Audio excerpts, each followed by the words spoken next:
Consistency is usually treated as the answer.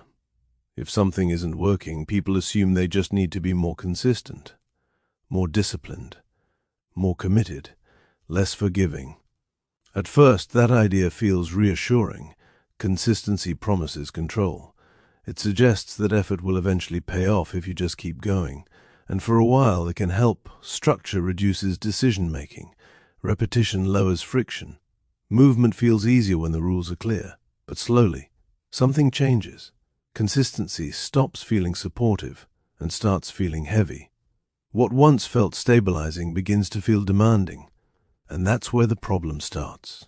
The issue isn't consistency itself. It's how consistency is often enforced.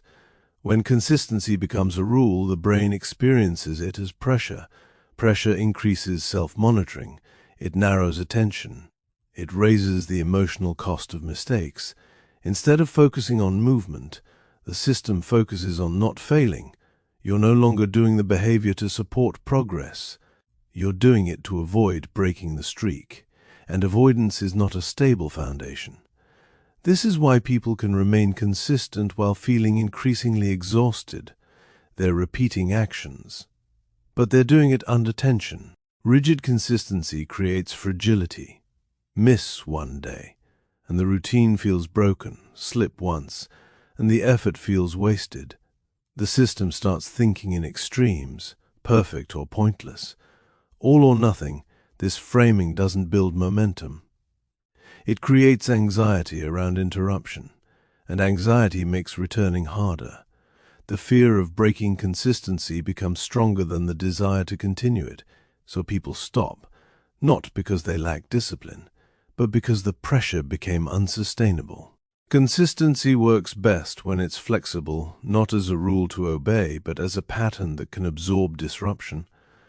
The brain responds better to continuity than to enforcement. Continuity allows pauses. It allows recovery. It allows adjustment. It removes punishment from interruption. Consistency isn't about never stopping. It's about returning without self-judgment. When consistency feels supportive, it lowers resistance. When it feels imposed, it creates it. This is why forcing consistency often backfires. Not because consistency is wrong, but because pressure distorts it. The system doesn't need more control. It needs room to continue without fear of failure. Progress isn't sustained by rigidity. It's sustained by patterns that can bend without breaking. That's when consistency actually works. Consistency only becomes useful when it feels safe to return to. If every break feels like failure, the system learns to avoid stopping at all. And avoiding stopping eventually leads to avoiding starting. This is why people don't quit because they're lazy. They quit because the cost of continuing starts to feel too high. When consistency allows flexibility, it lowers that cost. It removes fear from interruption and pressure from progress. And when pressure fades, returning becomes easier.